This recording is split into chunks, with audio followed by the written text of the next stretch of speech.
Um, so on today's expose, we are talking about Destiny, aka Irene Adler, who, oh my goodness, we talked about her a lot before, but I don't think we ever featured her, right? This is the first time. Mm-hmm.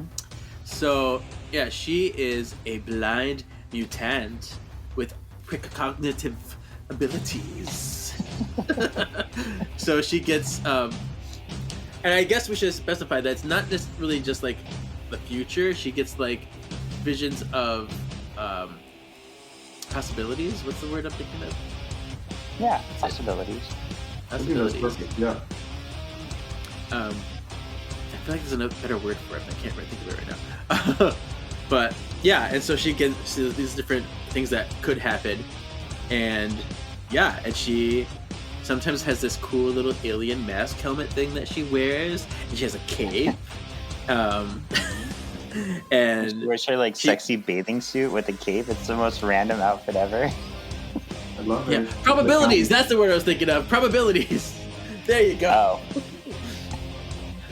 So, and she was born in Austria, and she has had a friend romance with Mystique. Oh, produced some children, perhaps, maybe. Yes. Oh. And yeah, so yeah, and I don't know. I'm not getting into the details, but that's what I know. Oh, should I give her when she was made? She had first appeared on Uncanny X-Men number 141 in October 21st, 1980, created by Chris Claremont and John Byrne. Isn't it crazy how many of these characters were Chris Claremont's doing? This is why I tell people, yeah, Stan Lee helped with X-Men, but it was really Chris Claremont who, popularized it. Yeah. Pretty heavily. Yeah. And now Destiny is Nightcrawler's biological mom, finally, after all these years, just like was intended by Chris Claremont. Welcome to Bayville, my new home. It's time you remember why they call me Storm. Look at me, I look fat. Do I look that bad to you? Easy, you fuzzy elf. Everything is going to be just fine.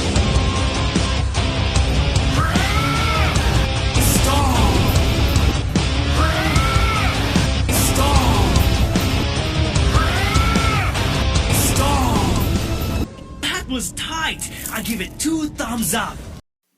Welcome to this week's Solving for X. My name's Shawn. I'm the ultimate excavationist. And I'm something of an X-fan myself, Kevin! And if you heard that familiar yet strangely erotic voice in the beginning, that was Ryan Eorio back again. Boop, boop, boop, boop. Hey guys! So happy. Howdy. So happy to be with you in your evolution era. Yes. This was a great show for me. I remember that when it first came out, my dad would go bowling every Sunday, and it would be on the WB every Sunday for us, in the morning, the kids show. And so WB? Yeah, the WB kids, yes. And that's what that would be the highlight. I'd be all right, fine, I'll go with you, Dad, because I'm gonna be there and I'll watch X-Men Evolution at least. So it was one of my favorite things, and I only got to actually watch the first 3 seasons. I don't know if the 4th season was ever aired by me or in the area, which is shocking because Chicago would be an area that it would be, but I never saw it or anything, and I actually got to see it later, much later in life. I saw it just randomly at some video store, and I was like, yes, please. And it was the best 6 hours of that year. No. Oh, how sad. It gets much better, John. It gets much better. Sorry, I don't mean to sound like a gay now. I trust that it gets better. It just takes so long to get there. Yeah. Just enjoy the foreplay, okay? Okay, I will. Well, I did want to let our listeners know Kevin and I did make a decision. It was a very tough decision. We had long nights of unrest and tears. I'm just kidding. Ryan looks worried. No, we just decided not to do Deadpool and Wolverine right when it comes Right out. away. We're going to wait until it comes out for streaming so that way we can give you the full Deadpool Solving for X experience. But I will be seeing it Thursday night, and I will be seeing it Me Saturday too. in Me too. 4DX. I'm so excited for 4DX. Oh, gosh. We waited too long to get tickets Thursday night. We're seeing it Friday, but I was like, I'm just deleting all of my social medias for Yeah. like, the entire day of Sunday. Yeah. Lots of our friends were at the premiere last night or whatever, so I saw that looks amazing. I was so I hate them jealous. yeah, Oh, whatever. God. We need to get to that status. There's only like one spoiler that was kind of confirmed leaked, and that's it. So that's good. Well, I didn't even look at that. I don't even know. So good. Good. Yeah, I saw some stuff, but it's whatever. All right. So last week we asked previously on which name do you like better? Dominikos Ioannis Petrakis or Lance Alvers? I guess Which our Greek name won, right? Right. no, let's see. We both said Dominikos. What do you think, We did. Ryan? I also said the Harry Potter spell. See, I'm not wrong. Yeah. As soon as I heard that last week, I was like, "That is so true." Yeah. Well, yeah, 74% voted with us. It's just a more fun name, and it's got more flavor than Lance Alvers. Totally, I completely agree. Yeah, But I guess it was easier for kids to say or something. I don't know. that's true. Who cares about kids? Come on. We still could have called him Dom, like you said. That's what I'm saying. Dom Top. Dom. That's your name. Dom Top. Yep. Who doesn't love one? Yeah. Well, anyway, this episode is Rogue Recruit. It aired 11/18/2000, written by Simon Furman, directed by Stephen E. Gordon. Ryan, you said this is one of your standout episodes. What is it about this episode? I liked this episode even more. I watched it maybe 3 times just before, like since Shawn asked me if I wanted to come on this to watch it, and I was like, yeah, I'd love to. But even before that, I just liked it because it was like you got to actually, in the X-Men the animated series, you got to see Rogue like take people's powers, but in this one, we didn't really get to see her take multiple people's powers at like once too. In like the X-Men, the Ultimate or the animated series. In this one, it like kind of starts off that way, and I just thought it was very cool because you really got to see that. And then it even growing up and reading it, like in X-Men, I believe it was X-Men Legacy, when it like Rogue was like teaching the young kids. Like there's one time that like something was happening and something big was attacking the X-Men, and all of like the Academy X kids touched Rogue, and she became like this ultimate like fucking warrior with like wings, Colossus's like skin, like everything. It was like just so cool. Like, and it reminded me of this episode because it was like one of the first times like her porting around, doing stuff. I think in the future you also see her using multiple people's powers as well too. I don't want to spoil anything for Shawn, but I liked that because you really got to see that. And also I guess I really liked it too because some of the 90s references, or some of the references in here too, of other TV shows. Nice. Cool. Yeah. Mm-hmm. Yeah. I know exactly what X-Men Legacy cover you're talking about. It's one of my favorites. It's so cool because it's like Rogue with like I think 5 or 6 different powers all at once, and like they're all part of her. Like I remember Nightcrawler and Colossus, and I remember the wings. I'm the Avatar. Yeah. And I want to say she also had Psylocke's butterfly. Yes, Oh. I believe so. Yeah. Yeah, pretty cool. Yeah. But yeah, I think they were like all knocked out, and she just went and touched like all of them as they were knocked out, and she was like, "All right, let's do this." Yep. I know. I missed that era of Rogue because they made her like really broken, and then they kind of like pulled back on it again. Yeah, she was a complete badass when she had her own team too, like with Iceman and Cannonball and Lady Mastermind. It's so cool. Mm-hmm.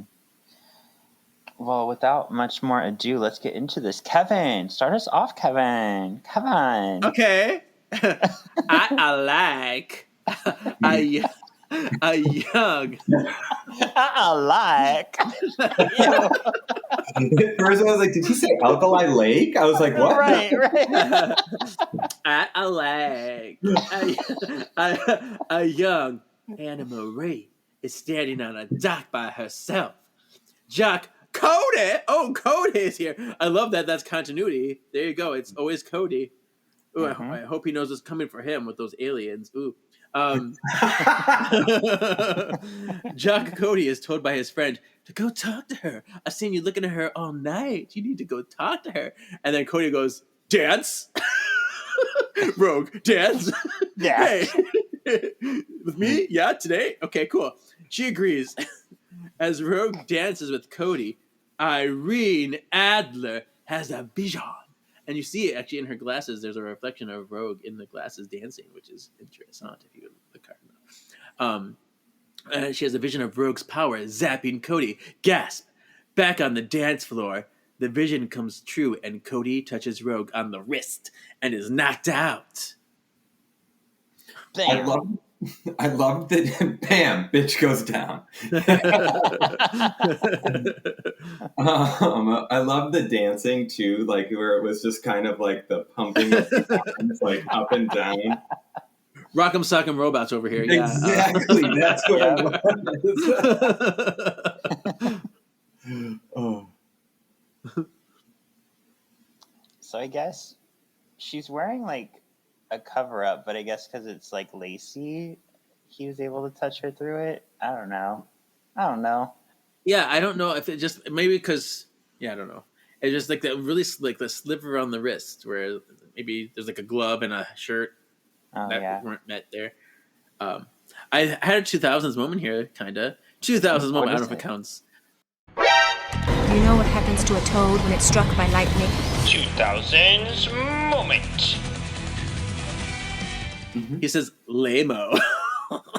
Don't be a lame-o. Don't be a lame-o. I guess that counts. Why not? And did you notice the picture on the wall in Irene's home? No. There's a picture on the wall of Yes, I did. the two women and little Rogue. Mm-hmm. And so you see that one is definitely Irene, and you see that it's like Rogue, but then the other figure is like shadowy out. Mm-hmm. Yeah, like it's like literally just like a outer reflection of a woman, kind of. Yeah. Oh, so I love that they're like kind of not shying away from the fact that these bitches be together. They're scissoring like all the time. Mm-hmm. Mm-hmm. Completely, totally. I just love that this is the first time that you ever. I think this is the first and only time, really, that Irene is ever in a cartoon. Like she hasn't been in X-Men the Animated. She wasn't in Wolverine. It's been a long time, but I don't remember her in the animated series. It was a little rough to watch, but I watched it. But anime series, sorry, of the X-Men, but. Yeah, and I just like this portrayal. I wish that we did get her in her classic blue, but I understand that maybe that wasn't like children appropriate or whatever. But you could still work. Yeah. All right, X-Men Evolution. See, doing something special. See, Extended. Give her a full bodysuit blue in her cape. You know. Yes. Yeah. Who doesn't love a bodysuit? Cody's friend tries to wake him as Anne-Marie starts having visions of Cody's past. Back at home, Irene is on the phone with someone. She explains her mutant powers as seeing probabilities. and that she did her best to keep Anne-Marie safe, even made up a skin condition. You've got eczema. You can't touch anyone. But it didn't work. She asks if the others are coming, and she states that Xavier will be coming too. Giggity. Giggity. I thought this was a great introduction because I like the way they don't really tell us right away that Irene is bad. Like they kind of hint oh, and Xavier is going to be coming too. So you're kind of like, oh, what's going on? Exactly. And it just makes you even feel kind of even more for Rogue, though. You know what I mean? Like, you're like, oh, well, I guess you don't know that she was raised by these people yet. Yeah. Yeah. But she goes on, she said she took precautions. And so, it's almost like, she don't go out in the sun, don't show your skin. You should be a goth person because that's what's cool these days. She was almost like she was pushing her into that lifestyle. She slowly pushes emo CDs underneath her door. Yeah. It's like, you'll be hidden. You and your powers will be hidden. Good. I do like that evolution. I think it does a better job of showing Rogue can absorb somebody's powers or their thoughts, which is cool, but it's a struggle too. Like every time she absorbs someone in this episode, she has to struggle with who am I and how can I control this other voice. We didn't get that as much in the original. Yeah. So does she always? Because in this show, it feels like every time she touches someone, she absorbs part of their psyche in addition to their powers. It's like an effect. It's something that comes with it. Not is it something that she controlled? Does she always get powers, or just get this included automatically every time? I don't know. In the comics, it's been stated several times that when people go into Rogue's mind, I know that Emma stated it several times. She's like trying to read Rogue's mind is like literally you go in there and there's hundreds, thousands of minds in there of everyone that she's touched. So it's so hard to even find Rogue's mind.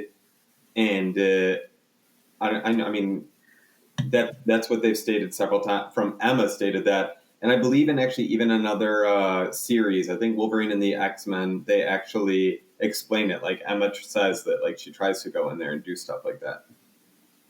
So does she hold on to them forever? I thought she may release them at some point and goes back to these people. Or is it just constant? There was a point in the comics where she was able to release basically all of them, and then she also had complete control over her powers too, which I don't know where that went or when she lost it again. Maybe I don't know. Maybe during a resurrection or something from Krakoa. I don't know. She was maybe Yeah, I think the idea is she's not stealing your psyche, she's just bringing it on, except for in the case of Carol, where she just held on too long and absorbed that whole psyche. Because I always felt like she held on to her persona temporarily, and then eventually it would go back to them, and but I don't know. Yeah.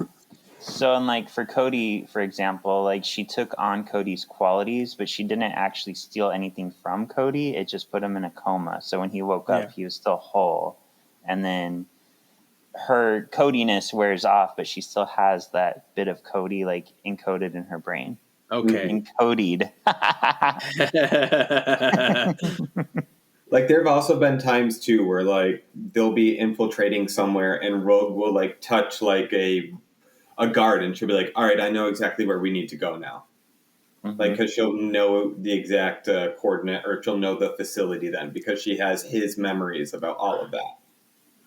Oh my gosh. I'm thinking Rogue is more like Phoebe every day with this power set. Well, and there was the time right before Messiah Complex when Rogue had so many psyches. She had I want to say thousands, if not millions. And it overwhelmed her, and she went into a coma. And then the only way that she was fixed was Mystique tricked Mr. Sinister into touching her, I think. It was a weird story. But I love I love Messiah Complex. It's like one of my favorite. It's one of my favorites. Oh yeah, it's a standout for sure. Mm-hmm. Cool. All right, back at the manor, Logan and Aurora are going through a stealth exercise.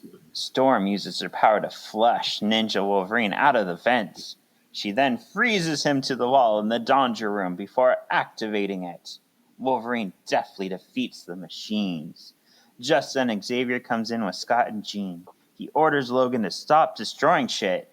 Nightcrawler does his best to comfort Kitty, but it doesn't go well.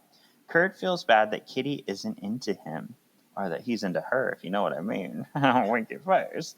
Just then, Xavier comes in and orders the team to locate Anne-Marie, a new mutant Cerebro picked up. Yeah. Yeah. To talk about like the automated defenses here, it makes me think. It kind of explains the Nightcrawler bamfing into the danger room in the first episode, because maybe that's something that they just send anybody who's in, like a new intruder. They just automatically send them to the danger room as a way to like disorient them or get them contained for a while. It makes me wonder. You explaining things. I know. This also gave me Pride of the X-Men vibes. This is exactly how Kitty was towards Nightcrawler, not like, ew, get away from me, you're gross. Yeah, she's like, eh! She was such a scared little girl in that Pride of the X-Men. Yeah. It was like the early 80s or late 80s versus the early 2000s Kitty, but it was exactly the same. Yeah.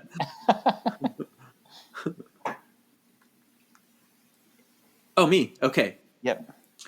As Rogue runs scared through the streets, Xavier briefs his team on the mission to find her. Scott and Kurt fly the team as they head out on the Blackbird. Kitty starts to gush to Jean about how Scott is so together and cute. Jean's like, I don't know. Maybe he is cute. Right. Oh, She's like, no. She looks at him like, no. Oh my goodness. When did that happen? Kurt hears the girls and takes the opportunity to show off by porting to the front of the jet. His plan backfires and he ends up porting back in and knocking into Kitty, who dislikes him even more now. She's like, ew, you're so heavy and fat. You're fat and sweaty like the other girl I heard about, the Jubilee. How sad. I do have to say, there were actually in the scene before when they're in the danger room and Kurt is upside down. There's another 2000s moment that I forgot to mention. You know what happens to a toad when it's struck by lightning? 2000s moment. Is it? He says, that was tight. Oh, yeah. So 2000s moment. Yeah. I know. I realized a lot of the lines from this episode are in our opener because I used that one there. And there. Yeah. So I'm like, that's such a 2000s moment. People, if kids watch this, they're like, what is he talking about? What does that mean? Right. Why didn't you just loosen it? Yeah. Why didn't he just loosen it? But I also love Xavier here. He's like, quit fucking around. Yeah, basically. Like, shut up, children. And then we're What's your problem? Stop fucking about. I also loved before when he was like, we have a rogue. A rogue. Yeah. Like, so subtle. Yeah. Yes. Find the rogue. Yeah.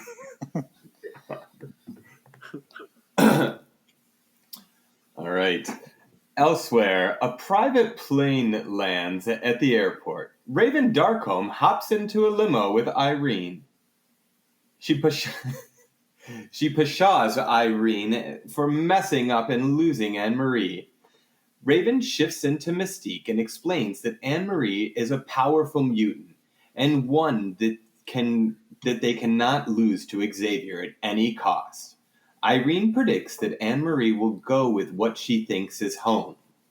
Meanwhile, Rogue goes home, but it's actually Cody's home.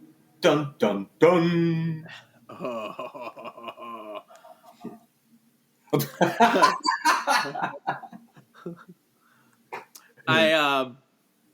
Shawn has a note here that says, "I forgot Destiny is in this, and I love that she is. If only Irene and Raven were officially a couple." I'm like, oh, well, I got news for you. They were in this, so I think we We that saw the real quick. subtlety.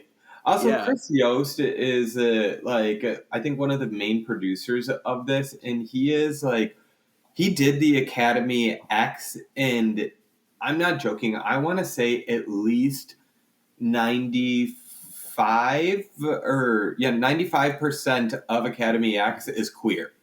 I think the only people that aren't queer are Surge, X-23, and Hellion. Everyone else was wound up being queer, which is awesome, and I freaking loved it. So I definitely think that he was letting us know with all the little subtleties throughout this. So they were officially an unofficial couple. The X-Team parks outside of a hospital. Xavier uses his power to read Cody's mind. Xavier sends Jean into the hospital to pose as a nurse and get to Cody from the inside. Cult leader vibes! They are trying to find a way to use Cody to track Rogue. Yeah, just entering without permission. It did kind of I was like, how did she get in there so easily as a nurse? And she gets into other, she got into Kitty's school so easily, as just a student. But I'm like, I do keep on forgetting the reason that probably he keeps on. She can just tell people that she's belongs there. Exactly. She's probably just pulling anyone from anyone's, anyone from their mind, being like, all right, yeah, I'm your nurse Sally. I'm your study buddy, Jenna. Steady buddy. Yeah. Raven and Irene pull up outside of Cody's home. Irene begs Mystique not to hurt Rogue, our daughter. Our what? Mystique ensures Irene. I'm like, you know. I left her with you because I had other things I had to be doing, but you're supposed to look after her because she's our youngin. Anyway. So Mystique ensures Irene everything is cool and shifts into Wolverine. I want to say shift into Turbo every time I see that. Inside the house, Rogue looks through photo albums of herself, Cody. Herself, Cody. Oh, I get it. She's Cody right now. Yeah, she's Cody. I'm like, wait, what? Herself, Cody. Me, Fabian. Exactly. His eye. Bringing back those inside jokes. See, you need to listen to those other episodes to understand. Wolverine, quotation marks, enters the room and attacks Rogue. He tells her the X-Men are after her. I'm after you too, because I'm an X-Men. Rogue runs from the house as Mystique shifts into store.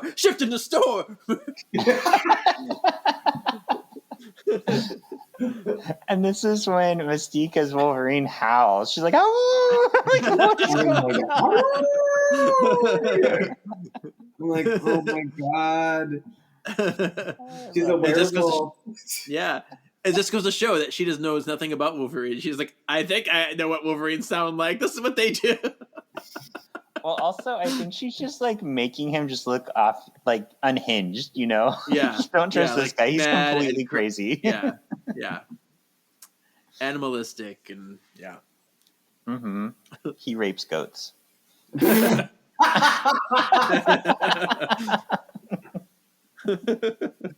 Well, that was on the back of his 90s flair card. One of the known facts. Right, yeah. Adamantium skeleton, healing factor, rapes goats. Write that on my tombstone. I don't think I have that card.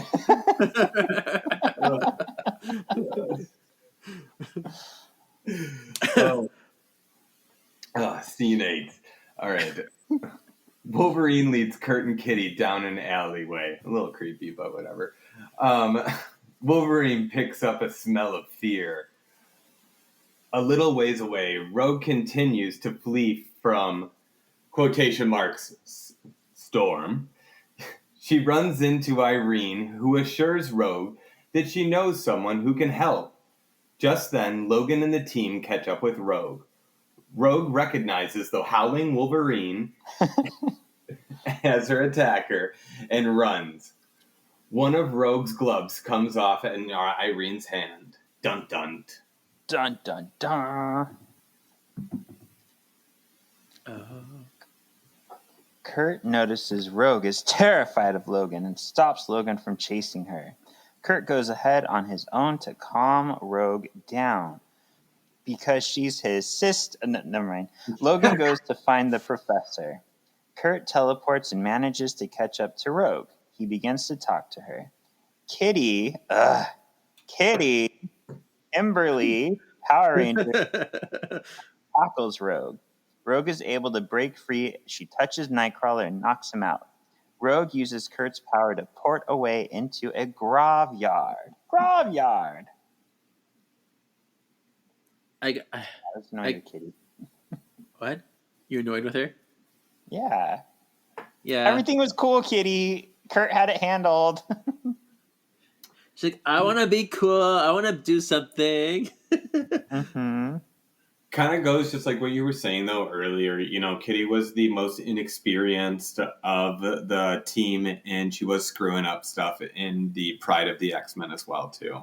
So maybe they really did base her off of that version of her as well as Buffy a little bit, too. I mean, I can see that. These characters have to start somewhere and have an arc, so it's cool to see how they grow, and that's why it's always, in the beginning, it's maybe a little rough. But Exactly. That, like I was saying, you got to let this first season, and even halfway through the second season, I feel like it gets much better. Right. Good. It can't get any worse. I gotta say, from the last scene, I was turned on by Wolverine's side boob. Of course you were. Because the way the cut of his costume, it has side chesticle coming out. Oh, and then you get some of it over here. A little bit over there. Oh, right there. Yeah. It's like a little armpit action. Oh. Yeah. So I don't know. The side boob was working for me. Horny toad. I wonder if side boob is the reason it's changed in future seasons. Maybe. Oh, it was making little gay boys just too horny. They couldn't take it. Guilty. No. All right. Who is it? I'm confused. You. Yeah. Okay. Scene 10. Me? Right? Me. Yeah, you. Okay. In the graveyard, Rogue begins to recognize what her power can do. She begins to port around the graveyard. Meanwhile, Kitty desperately tries to wake Kurt. She freaks out and tries to reach out mentally for Xavier. Xavier is talking to the team when he suddenly picks up Kitty's mental shout, and he's like, "Kitty, shut up! Your voice is way too shrill, shrill as fuck." I'm like, well, you should hear fucking annoying.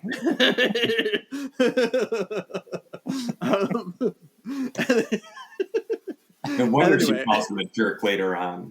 Yeah. Like, you're too loud! Shut up! Xavier sends the team to find out Rogue using Nightcrawler's brain patterns. Ooh, smart. Smart.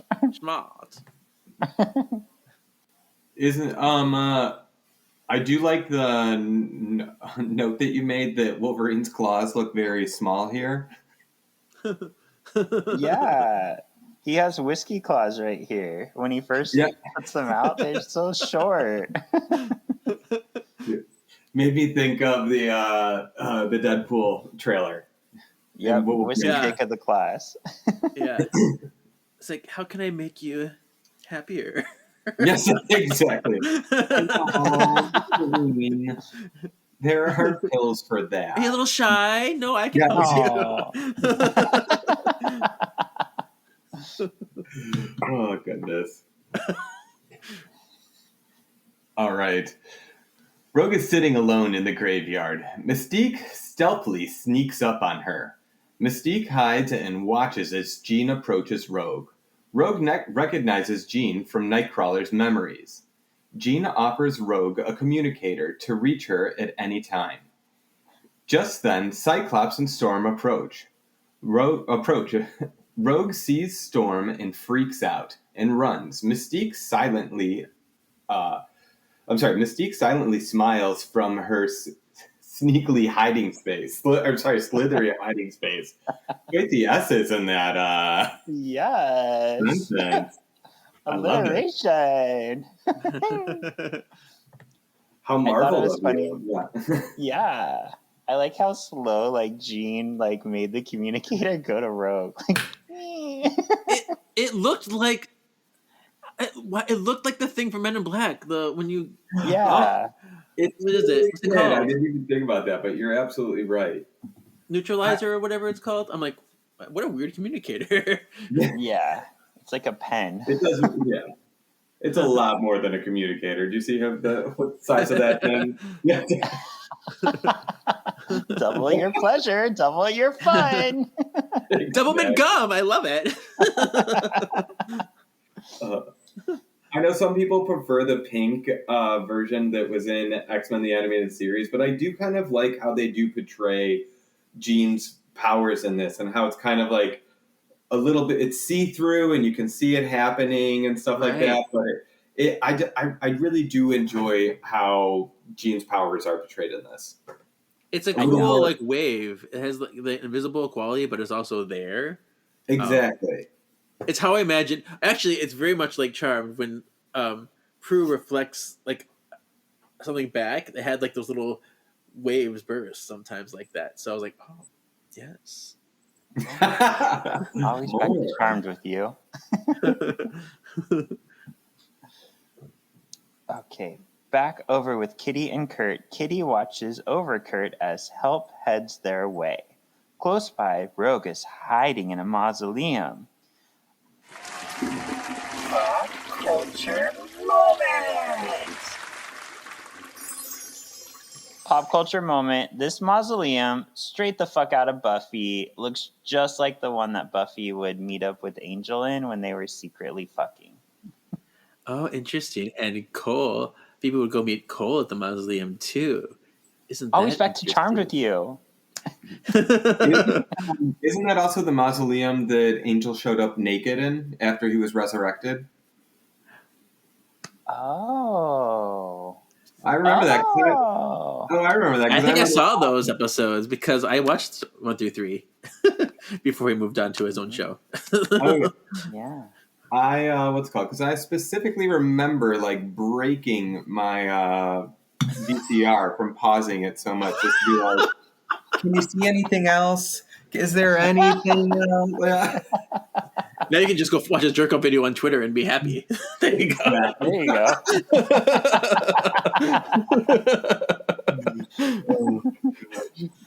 Young Ryan would have destroyed the internet. Awful. Yeah, I know. Young Shawn used to pause Train Spotting and the Velvet Goldmine because you get some good Ewan McGregor dick in those.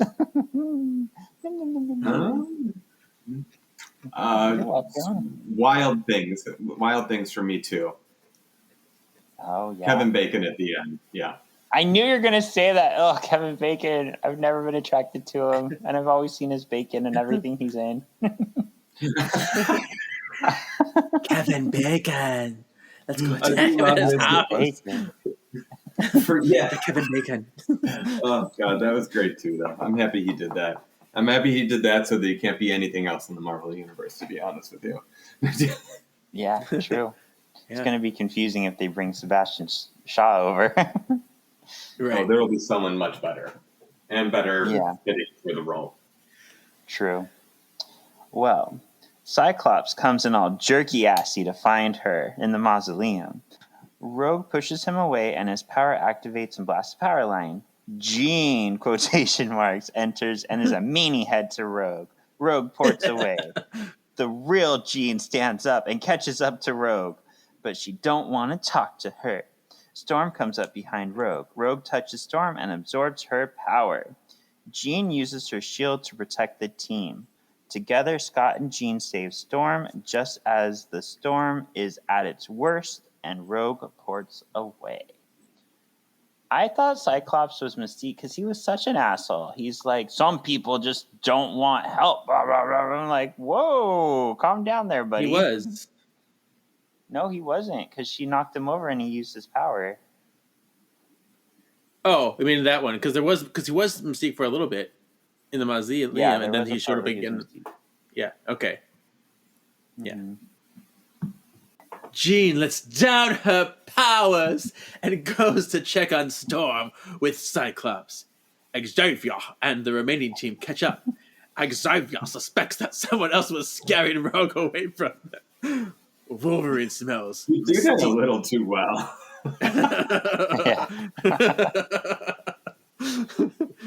I just got to think of Sean Connery, and it's there.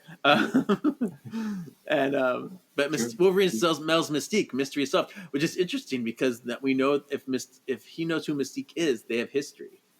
Yep. So she must know about. That's why she's like, "Oh, he must have wiped your mind, Toad, because I know what they do." So, but yeah, the team are surprised to see Kitty suddenly very loving towards Kurt. She even nicks him. Oh, a fuzzy elf. And then it's just like, fuzzy elf? What is that? I love that.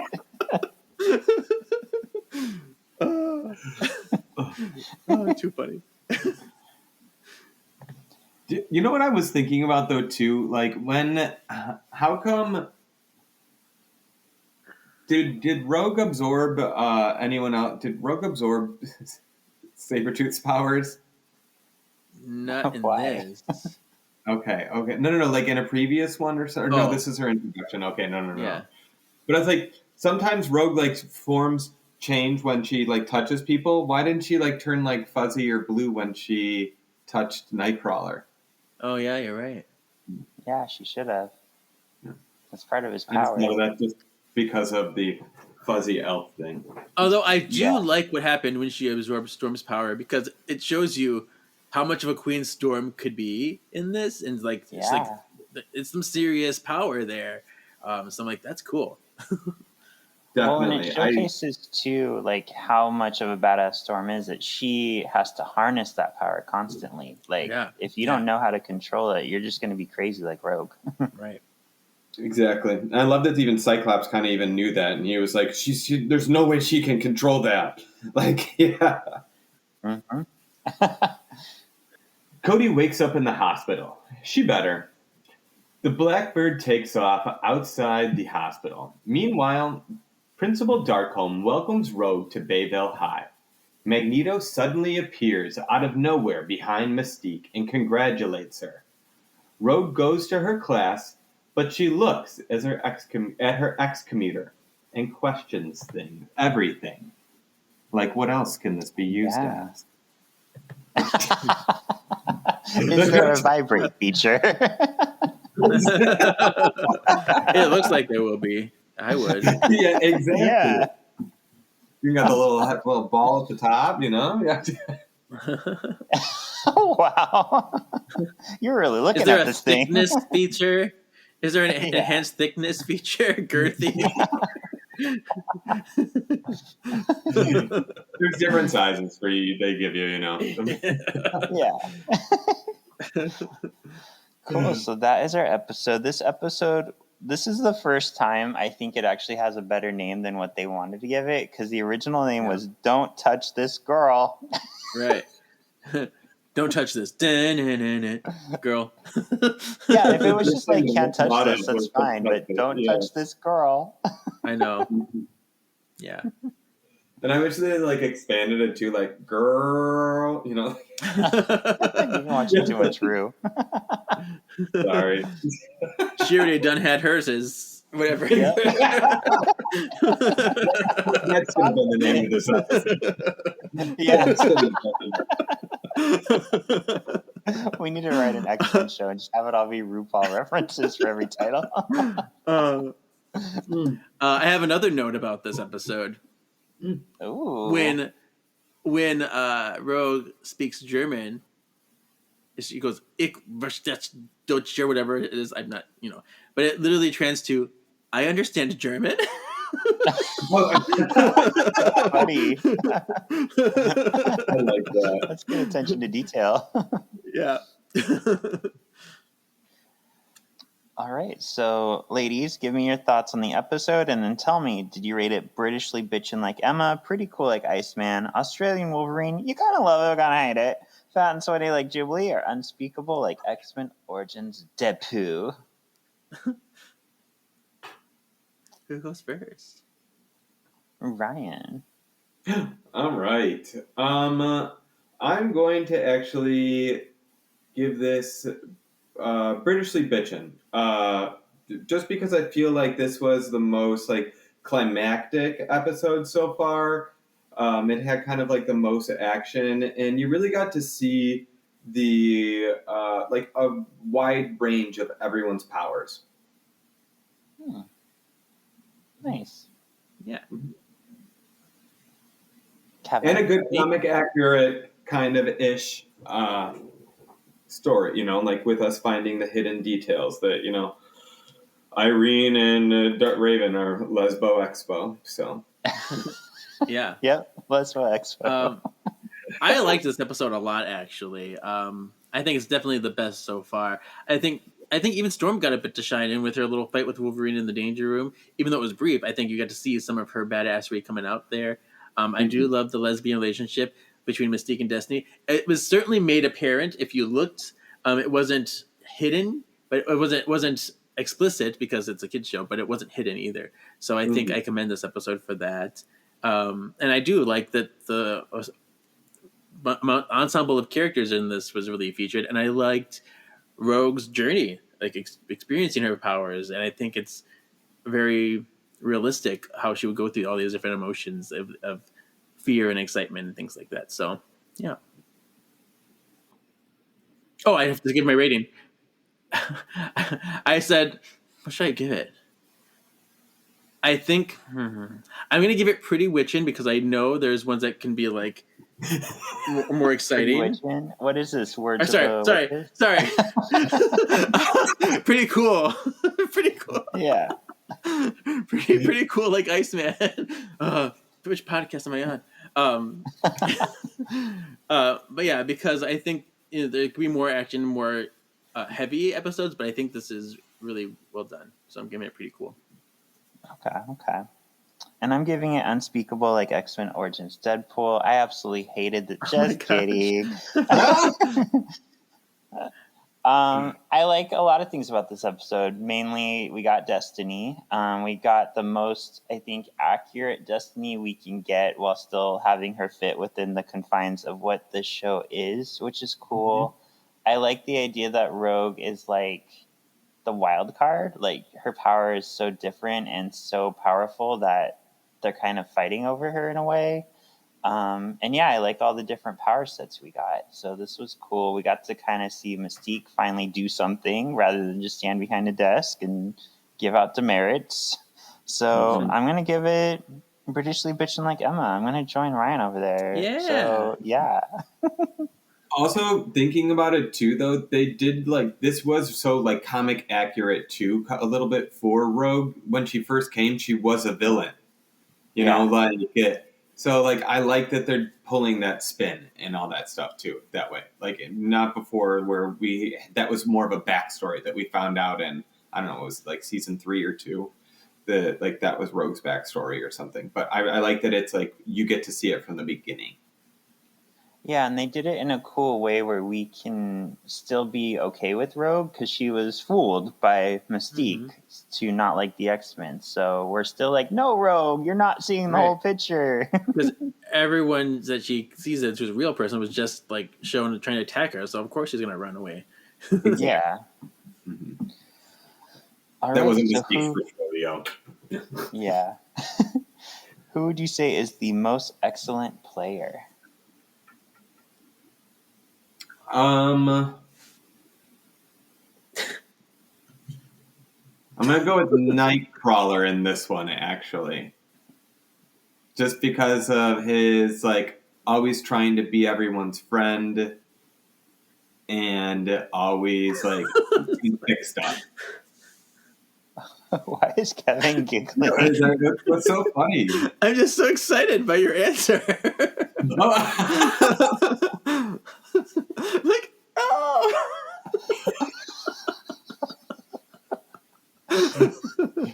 I don't know. I just feel like he was a standout in this one. And you have to feel for him.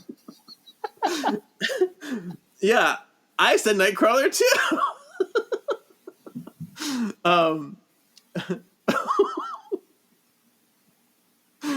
What's so Did I cut you funny? off? No, you're good. I was like, You're did I cut you funny. off saying something at first? You Yeah, I just- was like, You just keep giggling so much, like. I can't help it. Okay. what was that? It was like, I'm in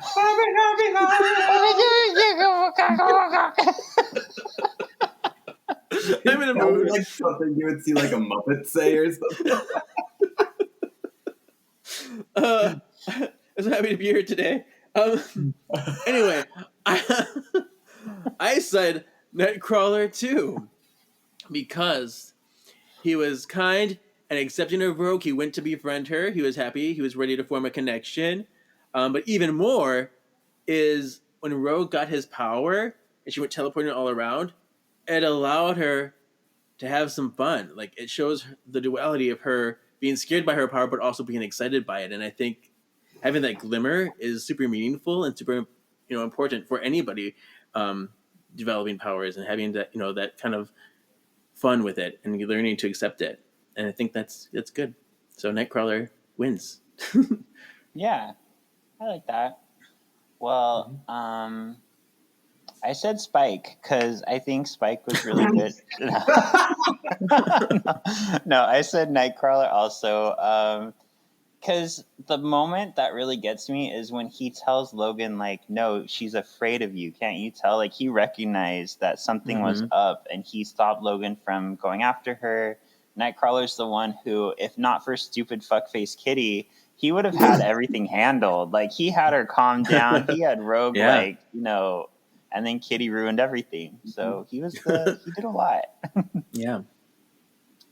All right, so what would you say is the X factor? So either like favorite moment or a thing that links us to the greater X-Men universe or showcases something from it. I know mine. Just I don't know, this character, Irene, I think probably would be my X factor, just as it's her first time ever. And she's ever being in anything, and hopefully she'll be in something in the future. But I like this. I liked her being in it quite a bit. And secret lesbian photo in the background. Whoop, whoop. That was the X.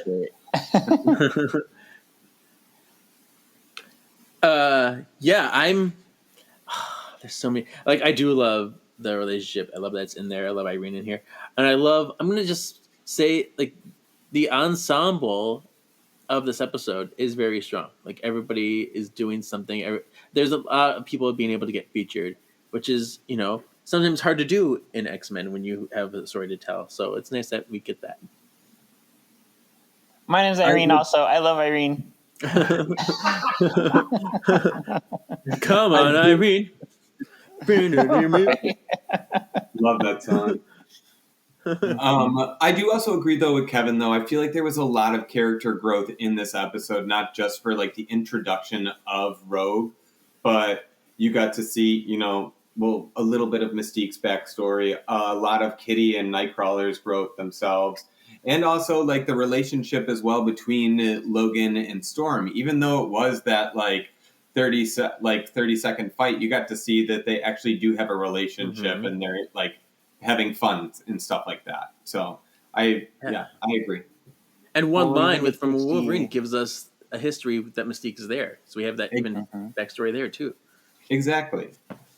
And we get to see the start of, like, the Jean and Scott romance. Even. So true, yeah. All these little things that are started. So many little Easter eggs, yeah. Or, like, little things, yeah. All right, so I kept it simple again on Previously On. Which rogue do you like better, X-Men Evolution or Anna Paquin? Well, no brainer. Yeah, Anna Paquin, right? We're all saying Anna Paquin. I saved your life. Yeah. I choose Spike. That's not an option, you idiot. Oh my god. Oh my god. Anna Paquin destroyed that character. Yeah, she did. Yeah, So we all Evolution. agree, X-Men Evolution. Mm-hmm. Yeah, I like Evolution a lot. She's definitely my second favorite animation rogue. Wow. Okay. I just can't do All right. Lenore dirty like that.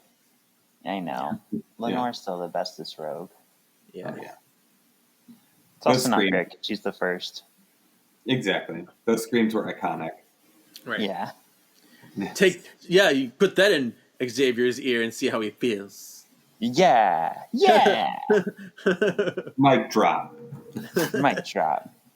Well, next week we'll be back with Mutant Crush, continuing on with this wonderful, amazing season 1 of X-Men Evolution. I kind of remember this one too. I remember who has the crush. Yes. Oh yeah, Blob. I mean, oops. Wow! Sorry, spoiler. Cut that out. I will not. The internet You will know your shame. I remember things. All right, Ryan, where can the people find you if they want to stalk you?